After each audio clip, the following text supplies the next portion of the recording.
It was the day I had dreaded for 2 weeks. I knew the truth even before I hired the investigator. The marriage had been bankrupted for the last year and impoverished the year before. But like most long-married men, I was slow to see the signs. Love and trust become a habit when you've been married for over 2 decades. When things aren't right, when communication breaks down and the shared experiences you've come to expect slowly evaporate, you reach out and re-engage. You try to talk with your spouse, do things together, and be patient and loving while assuming whatever is wrong will work itself out. Eventually, you look around and find yourself more alone than you've ever been, even when she is present, and you begin to ask questions. My wife, Claire Daniels, worked 4 days each week and had Wednesdays off. 4 days each week we got home at about the same time and took turns preparing dinner. There was a time when we cooked together, but it seemed that more and more we each cooked alone. When she would cook, she refused my help. When I would cook, she would busy herself with other things. On Wednesdays, she was usually home when I arrived, but I began to realize she was going out and arriving home only a short time ahead of me. Of course, there were plenty of perfectly good reasons for this, but my doubts weighed on me. A married man learns to phrase his concerns as innocent questions if he wants to avoid a pointless fight. Monday through Friday, I'd ask her about her day, and increasingly I got cryptic responses without any real information. We were more than just drifting apart. She was pulling away. Our kids, a boy and a girl, were off at college. That left the two of us to build a new life with fewer obligations and more time together. For some reason, it wasn't working out that way. We weren't together as much as I expected, and when we were, she often wasn't entirely there. It was no one thing that clued me in. There were no hushed phone calls, no text messages, and no long hours on the computer. She never kept her phone locked, and I confess I checked. I checked her email, too. Our sex life continued as before. She just didn't engage. What's a husband to do? I saw no value in spyware like miniaturized cameras and audio recorders, no taps on the phone line, and no GPS tracker under her car. I figured if she was hiding anything, I knew where to look, so I hired a PI named Harvey Madison and told him simply, "She's off doing something on Wednesdays. Find out what it is and don't get caught." That was a Monday. 2 days later, he knew what she was up to, and a week after that, he had the video. It cost me less than you might think. They were creatures of habit. The thing that meant they didn't need to contact each other was the same thing that made it so easy to get caught. Every Wednesday, she met a man named Bill Alexander at the Best Western off the interstate. They got a meal, took a room, bumped uglies until they were exhausted, and headed for their respective homes. The affair had been going on for 2 years, which was about what I suspected. How do I know? A small bribe to the office got us a look at their billing records. Bill was gallant and always paid for the room. He could afford it. William Alexander was the owner of one of the largest plumbing companies in the city. He owned a fleet of trucks and a small army of employees. He also had a wife who was slowly dying of multiple myeloma. My heart went out to his wife, but he was a scumbag. The pro I hired didn't break the news to me until he had the video. He knew I wanted ironclad proof, and he didn't trust me not to tip my hand if he told me what he thought. He was right. It was a Thursday morning, the day after he got the video, when my investigator gave me the news. I sat in his office as he briefed me. Then he turned the computer screen in my direction, started the video running, and left me alone with my pain. I want to tell you what I saw, but it would sound sexier than it was. It was just 2 middle-aged people having intimacy. They got undressed like an old married couple going to bed for the 10,000th time. They talked about their week, talked about their kids, talked about the traffic getting there, talked about their lunch just minutes ago, and they talked and talked and talked as they took their time to step out of their shoes and their clothes and their middle-aged underwear. They embraced and kissed, rubbed all the necessary places, and enjoyed like a middle-aged, mildly overweight couple. They lay together and talked some more, and when he was ready, they did it again. If they tried to make a living in the porn industry, they'd be living in a dirty one-room apartment and barely scraping by. This movie wasn't going to sell a lot of copies. That's not to say it wasn't breaking my heart. She might not have been a porn star, but she was my wife for better or worse, forsaking all others, except she wasn't anymore. For the first time in a long time, I finally understood my marriage. She was giving everything to Bill, and I was just an afterthought. Avoiding her that Thursday night was easier than you might imagine because she'd been avoiding me for 2 years. Friday was the same, and the weekend wasn't much different. For the first time, her indifference benefited me. Monday morning, I sat with a lawyer, Bert Taylor, who specialized in family law. What a hell of a thing to call a guy who specializes in tearing apart a family with divorce. He told me my rights and what to expect, and then I told him what I wanted to do. At first, he tried to wave me off. You don't understand. Suing someone for alienation of affection is a waste of time. They hardly ever go anywhere. There's not much money in it, and it just opens you to public ridicule. You don't understand how I want to do it. And with that, I laid it out for him. Have you ever seen a lawyer lean forward and smile? It's like looking into the mouth of a shark that smells blood in the water. He scared even me. You do realize if you do this, you will never see a dime. I know, I replied, and you will still need to pay my bill. There was that smile again. I know, I replied. Henry, I've had a lot of people sit where you are now. I've watched their lives go up in smoke, watched their savings evaporate, and there's never a damn bit of justice in any of it. If you can pull this off, I might just take your case for fee. Now I was smiling. Once the paperwork was ready, both Claire and Bill received registered letters from the law offices of Turner and Taylor. They were told that a situation had arisen that required their attention, and could they please attend a meeting on Tuesday afternoon at 10 a.m. We chose Tuesday because we were gambling that they wouldn't bother to tell each other about their appointments. Claire arrived first at 9:50.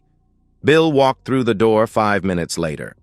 The secretary said that when Bill arrived and they saw each other, the look of panic on their faces was the best part of her entire week. She was in on our plans and tried not to smile as the cheaters took chairs as far apart in the room as possible. When I arrived promptly at 10 a.m., they fell into a laughable state of confusion and panic. I just looked at them both, and before Claire could ask any questions, I said, "We'll just be a moment." With that, I walked into my lawyer's personal office like I owned the place. I don't think that made them feel any better. A minute later, Bert buzzed his secretary, who stood up, walked to the office door, and said, "Mrs. Daniels, Mr. Alexander, Mr. Taylor will see you now." And with that, she opened the door and admitted 2 very nervous cheaters. Bert Taylor and I were seated on one side of the conference table with my private investigator. The cheaters sat together on the other. Claire tried to speak, but Bert stopped her. "Mrs. Daniels, all will be explained in a moment." I let my lawyer do the talking for me. "Mrs. Daniels, Mr. Alexander, I want to thank you both for coming today. Obviously, we have things to discuss, and my client thought it best that we discuss them together." He looked at me when he said "my client," and that set the tone for the rest of the meeting. "I'm sure you know by now that we are aware of your long-running affair, but just in case you're wondering what we know and what we may not know, we know that the 2 of you get together every Wednesday at the Best Western by the interstate, where you have been conducting a 2-year-long affair. For obvious reasons, you have kept this from my client, and by all appearance, Mr. Alexander, you have kept it from your wife. Is this true?" The slime ball didn't say a word. He didn't nod. He didn't even blink. He just sat there with his mouth open, staring at us. My lawyer continued, "I'll take that as confirmation." He slid a manila envelope across the table to my wife and said, "Mrs. Daniels, this is a petition for divorce that we are filing in the local court this afternoon. It offers you the standard 50-50 split of all assets, calls for the house to be sold, and the assets split. and allows you each to keep your own retirement accounts. A few matters like the ongoing tuition expense of your children's education are spelled out in detail in that your husband is willing to carry the full burden of that expense. Your husband is being generous, Mrs. Daniels, but if you want to fight the divorce, we will change the grounds to adultery and make a public record of your activities. Personally, I don't care either way, but your husband is willing to spare you the embarrassment if you are willing to be reasonable. What proof do you have? That was Bill speaking, and the best way to describe the tone of his voice is confrontational. I guess the shock of being discovered had worn off. With that, Bert called their attention to the TV screen at the end of the conference table. Harvey clicked the remote, and the previous week's video filled the screen. Claire screamed and buried her face in her hands. Bill began to curse. "This is illegal! You can't record us in a room that we paid for! I'll have your license for this!" You might wish to consult your lawyer on the specifics of the law, Mr. Alexander, but I assure you it was an honest mistake. Another client of mine had reserved the room the day before and inadvertently left his recording devices in the room. He is very embarrassed about the whole matter. In either event, Mr. Madison here, who was hired by Mr. Daniels, had one of his agents in the hallway outside your hotel room recording your arrival and departure times. Also, he got a very clear recording of the two of you when you left the room. With that, Harvey clicked the remote again and showed a short video of my wife and Bill leaving their hotel room and walking down the hallway, Bill's hand firmly on Claire's back, as Claire said, "You were exceptional today, lover. Same time next week? I feel certain our evidence will stand up in court." The two cheaters looked positively sick. Of course, we don't need to be concerned how the recording was obtained if all we want to do is show it to your wife, Mr. Alexander. With that, Bert Taylor waited. When the look of resignation was evident on Bill's face and his head dropped, we knew that he knew exactly what we had in mind. Bill said quietly, almost imperceptibly, "That's blackmail." "No, Mr. Alexander, it's revenge. Blackmail requires a quid pro quo. If we show this to your wife, it is purely with the intent to ruin your life." Bert passed a second manila envelope across the table. "Mr. Alexander, this is a declaration to bring an alienation of affection suit against you, charging that you have been having intercourse with my client's wife, thereby drawing her away from her marriage and causing Mr. Daniels untold pain and aggravation. Please, you can't do this. My wife isn't well. She has blood cancer and she's already weak. This will kill her. Please, for pity's sake, have mercy, if not for me, then at least for her. She doesn't deserve this." Bert and I looked at each other as if to silently confer. I nodded. "Mr. Alexander, my client is an honorable man who does not wish to cause your wife any undue pain. We will wait to file this notice until after she passes. In the meantime, you can keep the notice as a reminder of what is to come." I leaned across the table. "You better take real good care of her, you worthless jerk. You make sure that every day she lives, she gets the very best care, because the longer she lives, the longer you get to keep your money. When she passes, you lose it all." Bill looked sick, which is just about what I was working for. All this while, Claire had been silent. She had listened to everything and there were tears in her eyes, but she had not said a word. With the focus moving off Bill, she spoke. "Henry, I am so very sorry. I don't know why I did it. Bill talked me into it and You're going to have to do a lot better than that, Claire. This has been going on for 2 years. Whatever he did to talk you into it the first time, you became a willing participant. But please, the kids were off at college, you were busy with your career, and the new girls at work were so young. I just started feeling old. Bill gave me some excitement, but I see now that was wrong. Let's go home. We can fix this. I promise." "I don't think so, Claire. Sign the papers. They are very fair. Then you can chase whatever fountain of youth you need," I answered. "Please, think of the kids. We were supposed to grow old together, Henry," she pleaded. Just sign the papers, Claire, I demanded. With that, Bert pushed the button to sound the buzzer in the outer office. The door opened, and his secretary escorted Claire and Bill out of the room. Are you okay, Henry? That was Harvey speaking. Yeah, that video you got really did something to me. There's no going back. You still sure you want to handle Bill this way? That was Bert speaking. Oh yeah, like you said, there's no money in an alienation of affection suit. I want something more from him. I hope he's smart enough to walk into your trap. He was. Bill set to work impoverishing himself. He was giving away everything he had, but in name only. He sold his personal truck and tools to his son for $1 and made him the owner of his company for another. Bill became an employee who never seemed to create savings. He sold his house to his daughter for $10 but continued to live there.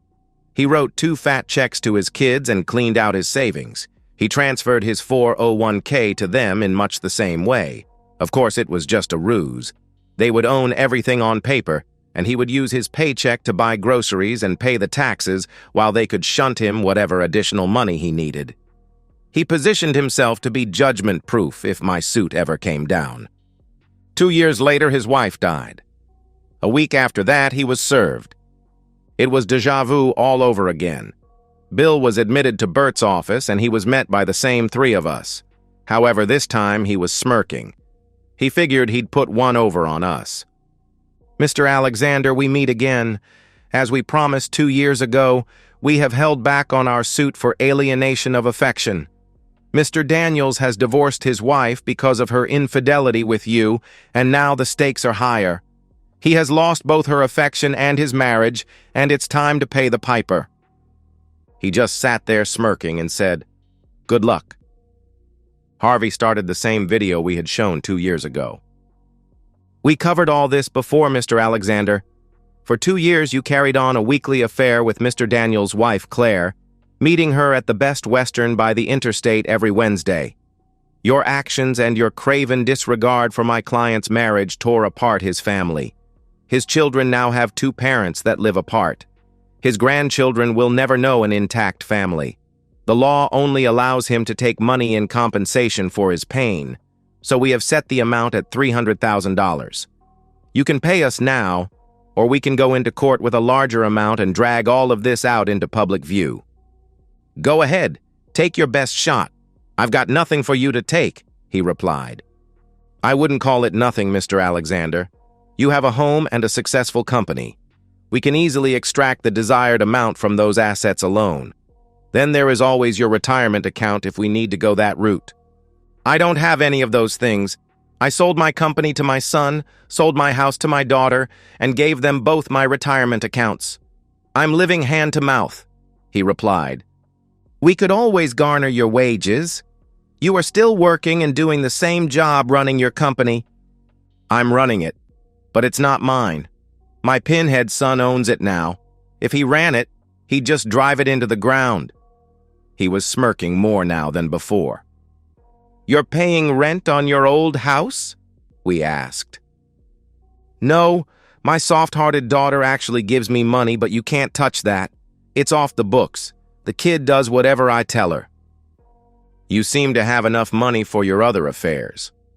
With that, Harvey clicked the remote again. Here you are with Sarah Perkins about 2 months after you ended your affair with Claire Daniels following our last visit 2 years ago. And here you are with Barbara McNair a year and a half ago, and Janet Clarkson, and Harriet. Bill Alexander had been a busy little fellow in the past 2 years. So, lonely married women need a little excitement in their boring lives? Tell their husbands. I don't have any money for them either. In the typically detached voice of a lawyer, Bert said, You've been cheating on your wife for the past 4 years, Mr. Alexander, and all the while she was slowly dying. Don't you have any shame?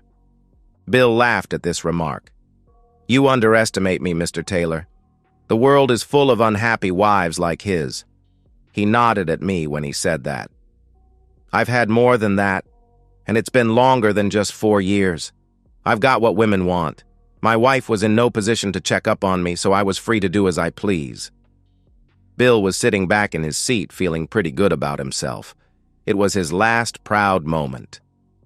The office door flew open, and Bill's son and daughter ran into the room. She was crying, and he was looking to fight the old man. "Daddy, how could you? Mom needed you, and you were out cheating on her." Well, you can imagine how the next few minutes played out. Mom was faithful to you every day of her marriage. She took care of you, fed you, washed your clothes, and cleaned your house.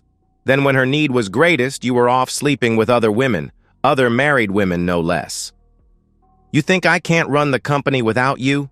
Just watch me. I'll make it bigger than you ever could. Maybe it's time you move out of the office and got back to practicing your trade. Mom used to tell me that she and you were going to downsize and give your house to us so we can raise our kids with more room. I just realized that I own that house now. Thanks, Dad. It looks like Mom's promise came true. Bill tried to deny everything he'd just said and the videos we'd already shown, but his kids had been in the other room watching everything. Eventually, the two siblings turned and stormed out of the office faster than they had entered, and Bill was left to make sense of what had just happened. I guess he finally got it because he turned to us with murder in his eyes and said, "You jerks! You set me up!" Damn right we did. That was me. I'd been silent throughout this meeting, but I wasn't above taking credit for my plan. "You're a piece of filth. You don't deserve to walk among decent men. We're going to watch you like a hawk, and if your kids ever transfer ownership of your house or company back to you or return the money from your bank or retirement accounts, we will be there to file this suit and share what we know with the other husbands. In the meantime, you'll need to beg your kids for every scrap and every dollar. You'll depend on them for everything, and I have a sense they won't be feeling all that generous from here on." Bill stormed out of the office, and I made a mental note to watch my back. I doubt he would be a real threat to me. Bill was fundamentally a coward who would sneak around behind other men's backs to have an affair with their wives. He wasn't going to do anything. Harvey watched Bill off and on for the next few months, and less often after that. Two interesting things happened very fast. First, Bill lost his office job running the company that he had started and was back on calls, crawling under homes in the dust and dirt to fix their pipes. The company seemed to do well with the change in management. In fact, employee morale went up. Second, Bill moved into a small apartment, and his daughter moved her growing family into the home she grew up in. The kids loved having their own rooms and loved the big backyard with a pool even more. Just to be sure that Bill's kids didn't change their minds about him, anytime Harvey found Bill messing around with another woman, he would send the pictures to his kids. His wife was long dead, and at some level it didn't matter anymore who he messed with, but it continued to remind his kids of the way he cheated on their mother. They never wavered in their decision to keep what Bill had given them.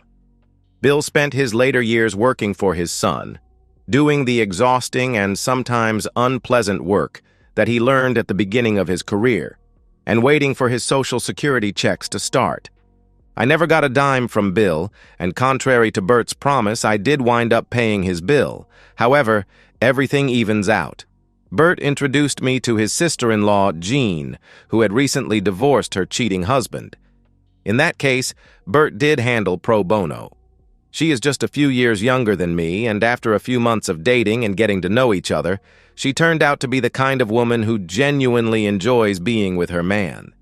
She's an amorous little minx, too, and some mornings it takes everything I can do just to get to work on time.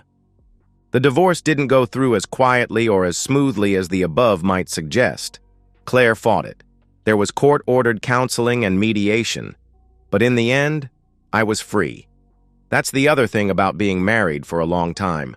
When your spouse has no use for you and you suddenly file for divorce, you somehow become the most important thing in her life again. She was no longer mine. Claire still lives in the same town, and we do see each other from time to time, mostly when we visit with the kids for birthday parties and such. For some reason, she doesn't seem to like Jean very much, even though the rest of the family thinks she's great. Jean likes Claire just fine, and sometimes thanks her for making me single again. And that's the end of today's story. If you enjoyed it, Please give this video a thumbs up and drop a comment below. Your support helps the algorithm push my content further. If you're new to the channel, don't forget to hit that subscribe button. It really helps me keep creating more stories for you. Thanks for watching, and I'll see you in the next one.